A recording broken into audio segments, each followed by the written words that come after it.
Almusal guys. So meron akong Milo. Favorite. Tapos pita.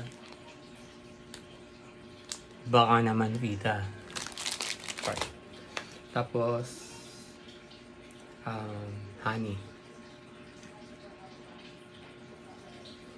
Nag-promote. Hindi. Masarap kasi ang pita sa honey. Na-try nyo na. Try nyo. Masarap. Ay.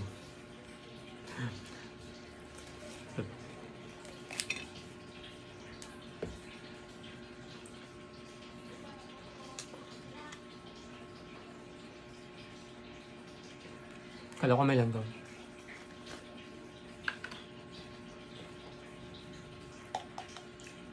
Pwede yung yung local honey. Kasi yung galing din sa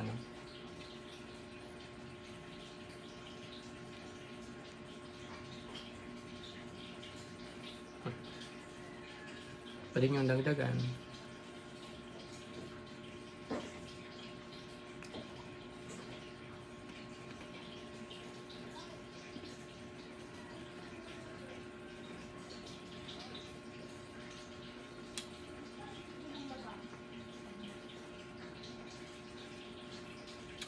Sarap.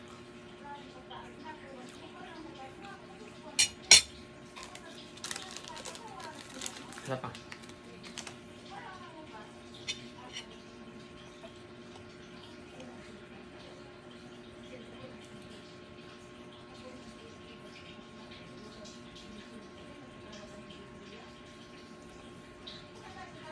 Gawin mo lang siya.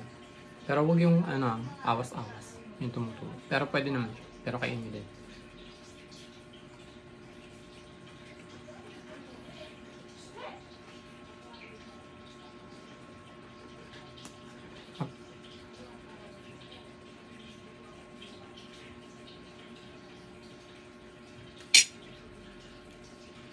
Ayun.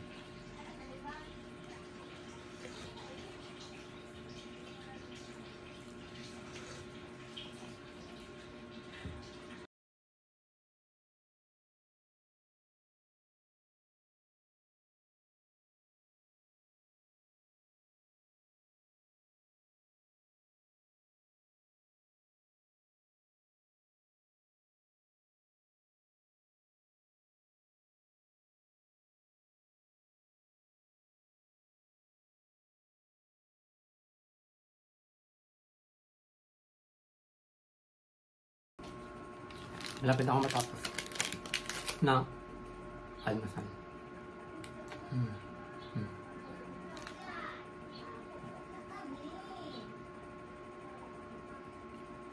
Sarap mag-almusal na guys.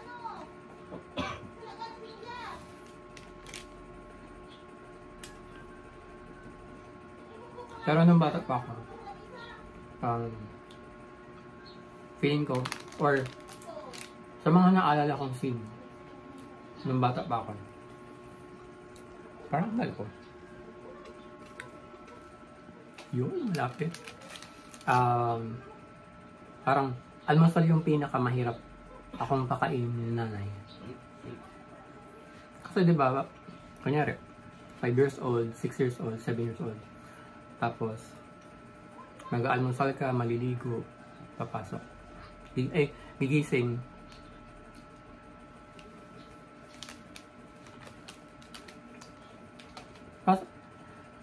Ang hirap bumangon nung bata pa, diba? Feeling mo na kulang pa yung tulog mo. Pero natulog ka naman alas 7.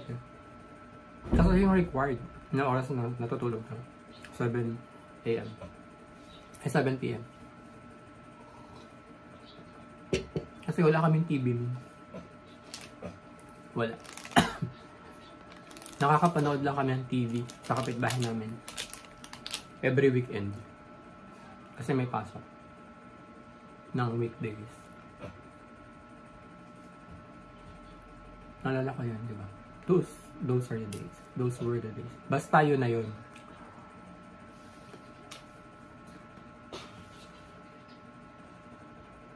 Tapos, Pag morning,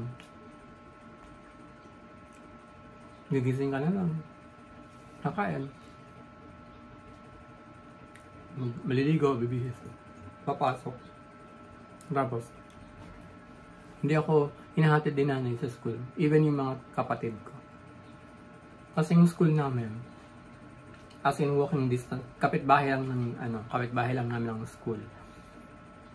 Like mga 5 bahay galing sa bahay namin, school. So bawal umabsent kasi pwede kang sunduin ng teacher mo. Di ba? Unlike no mga malalayo yung lugar na hindi ka susunduin ng teacher. Tapos start ng grade 2 hanggang grade 6. Ako yung may hawak ng susi ng room namin kasi nga malapit kami. So, obligado akong pumasok araw-araw. Kasi sino magbubukas ng room namin? Ako. Tapos one time, hinalala ko. Weekend yun. Tapos ang aga kong gumising. Tapos magtaka daw si nanay. Nag-uniform ako. Di ba ako tinatanong? Akala niya meron kaming gagawin sa school. Tapos, kinuha yung bag ko. Tapos sabi, saan ka? Busan ko yung room namin. Kasi okay, walang pasok kayong Sabado. Yun. Ay, ko. Yun.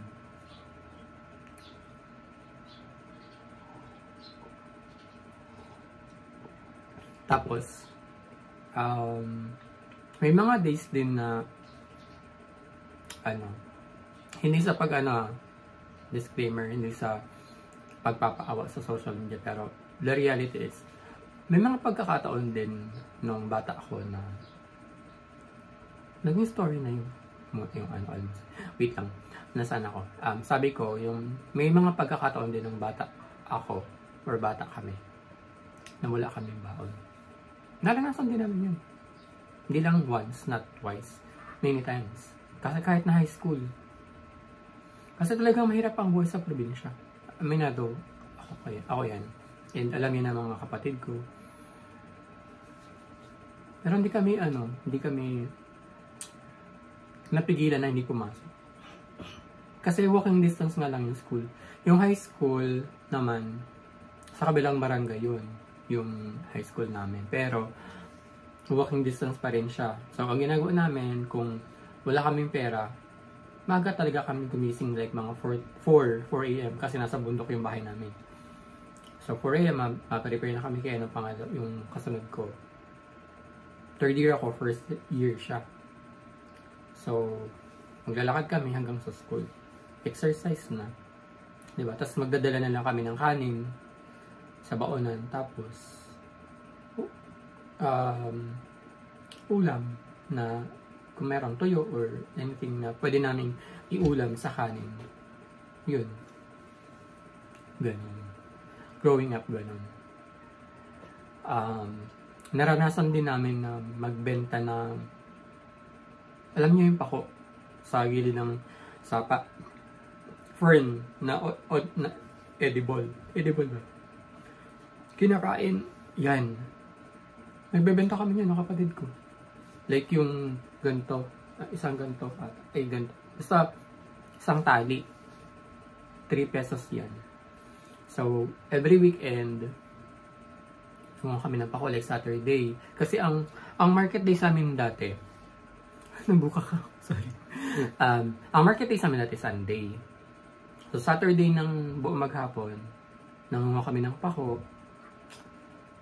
O, sinanay naman yung tali-tali kasi hindi pa namin yan kaya. Siguro mga 50 pieces na tali. Yan. So, 50 pieces times 150. So, 30 pieces na, 50 pieces na pako times 3 pesos equals 150. Tapos, kasama yung kapatid ko, kaming dalawa yung nagbibenta niyan sa palengke ha. So, sasakay kami ng jeep, papunta sa palengke, kaming dalawa lang, di ba? Ilang taon lang ako noon, ilang taon lang kami noon. And then, ibebenta namin yun. Hindi kami mag-aalok-alok kasi talagang binibili yung pako. So, dala lang namin yung pako, ganyan, pasan-pasan. Tapos, maglalakad lang kami dun sa may gulayan. So, may magtatanong yan, "Oy, Noy, ano, magkano yan?" 3 pesos po per dali. Okay na ako na mabili. So, yun na to. Kapag nabayaran na kami, tapos, pupunta na kami sa either bibili kami ng isda. Kasi 150 nun, guys, malaking pera na yun. Makakabili na kami ng 5 kilong bigas. Nahihibi ako. Remembering. Yun. Bibili na kami ng bigas, 1 kilong isda. Yung tamban na isda dati, alam nyo kung magkano ang kilo? 15 pesos. So, sabi ni nanay, pag 15 pesos daw ang kilo ng isda, 2 kilo ang bibili namin para good for ilang days na siya. Diba? Yun. Tapos, may mga Ricardo Samya sa Marinduque. Ang tawag dyan. Ricardo. Tapos, may tira kaming 50 pesos pang baon namin magkakapatid. Diba? Pero sobrang happy namin nun. Like, pag uwi namin yan, minsan bumibili kami ng Mickey.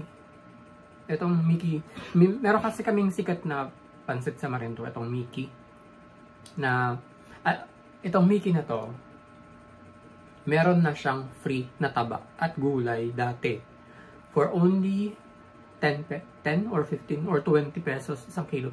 Basta yun, meron na yun. So, pag bumili ka ng 20 pesos, meron ka ng gulay at taba na panggisa.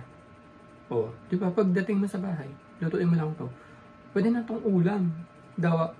Even though carb siya, pero ginagawa namin siyang ulam na may konting sabaw, masarap siya sa kanin.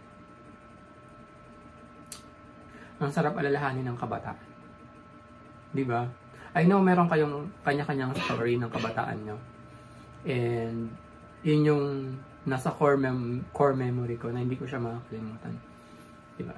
And I am thankful na naranasan yun. Kasi I have a story to tell. See? So yun. Yung almusal ko naging storytelling. Naging MMK na. Good morning guys. Kakain na kayo. Happy Monday.